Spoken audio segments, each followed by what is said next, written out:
Hello, America. I'm Lynn. And I'm Danny. And this is Bella. This is Bella. Yep. And we want to welcome you to our YouTube channel, RV America. We thought we'd start out by telling you a little bit about ourselves. We have been married for the last almost 15 years.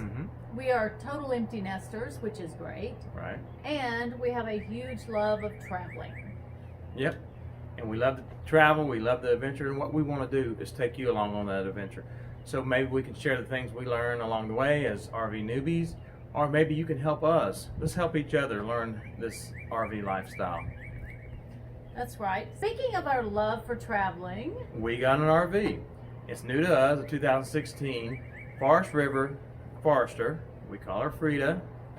which is short for freedom. Yes. Because she's giving us the freedom to do the things we would like to do. Yeah, and the freedom, the things that we want to do later on in life, travel full time. So you may ask, what went wrong on our last RV trip? Nothing. Everything went smooth. Now, don't get me wrong. We don't want to jinx ourselves, and we want to knock on wood. We know things are going to go wrong. We know things are going to go bump in the night. We've heard many of the YouTubers out there and plenty of friends that have told us that it's not a matter of if something will happen, it's a matter of when. So we know it's going to happen.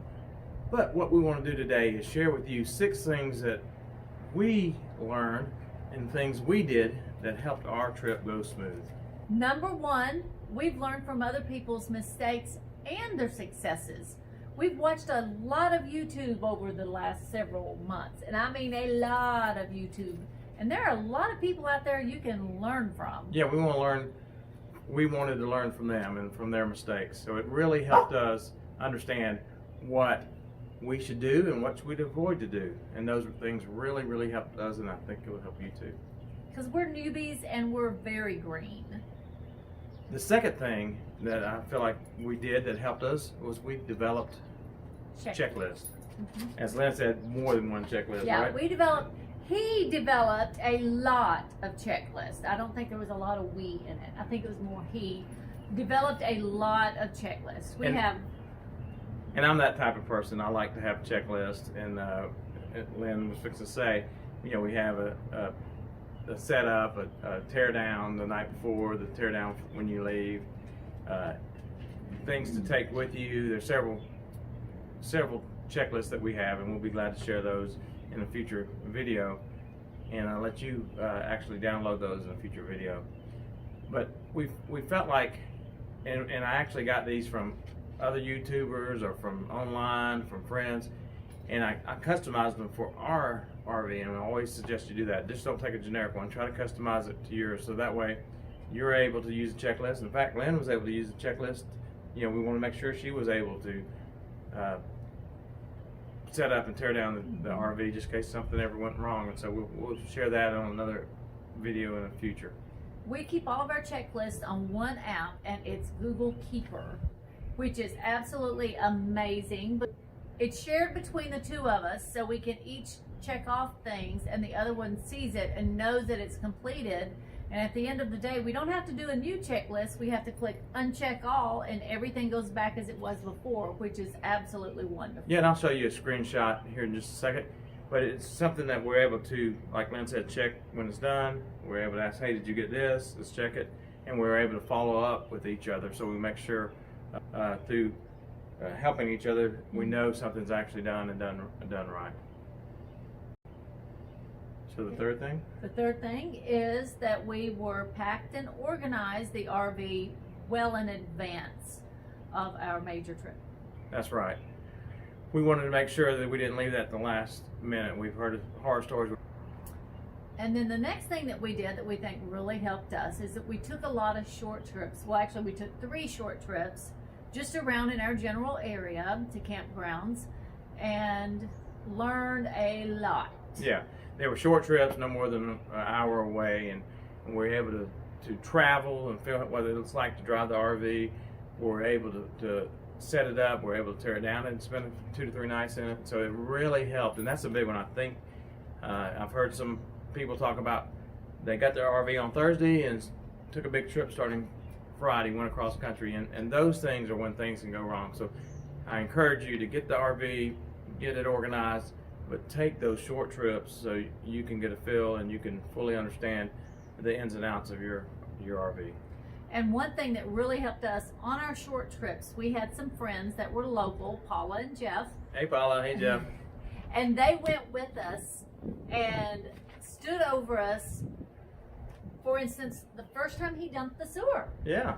They stood over us and like gave advice and told him what to do, and even with the checklist, it's nice having someone going, you're right, you're right, you're right.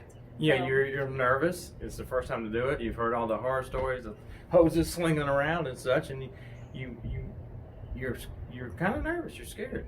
And so with Jeff there, and the way he teaches is, what do you think you need to do next? So that really helped me with some of the things, but it helped us with anything that we might have had a question about. So. Yeah, so don't be afraid to ask your fellow campers if you have something, you're new like us and you have something going on. Ask your fellow campers. They're always willing to, give you a helping hand, it seems. Yes, and I've always heard it, but I'm finding it to be very true that the RV community is very helpful to each other, and that's one of the reasons we want to do this, is share what people have helped us with and things that helped us make things go smooth. Yep.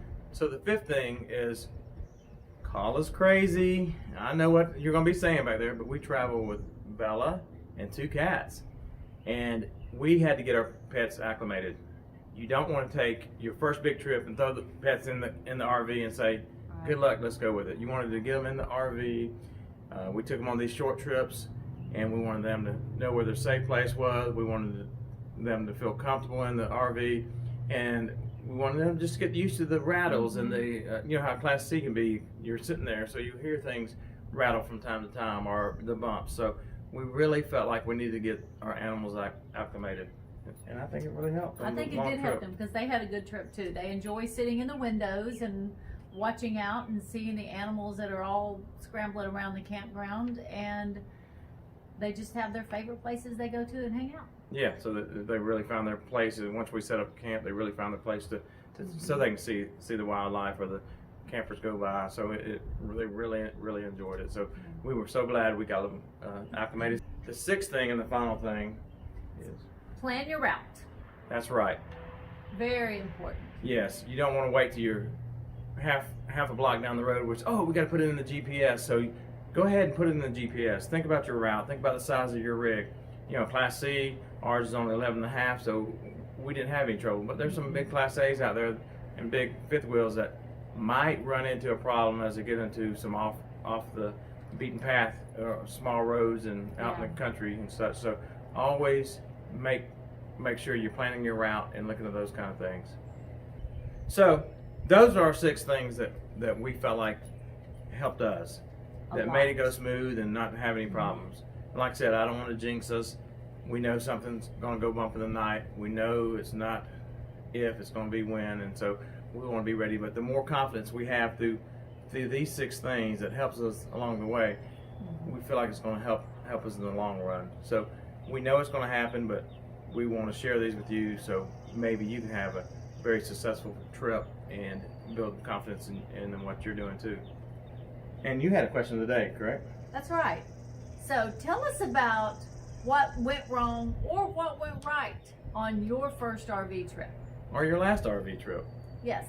Share with us, and so we can all learn from each other. Yeah, and put in the comments anything that we missed that maybe helps your trip go smooth. So put it down in the comments so others can learn from it. And we would really appreciate it because we need to learn from it also. That's right. Also, click the subscribe button. Don't forget that, and the notification bell. Yes, because we want you to follow us along. We want you not to miss the next video. So if you hit that notification bell, you will be the first one to see our next video. And we're trying to produce those weekly. So for now, God bless and have safe travels. And we hope to see you soon.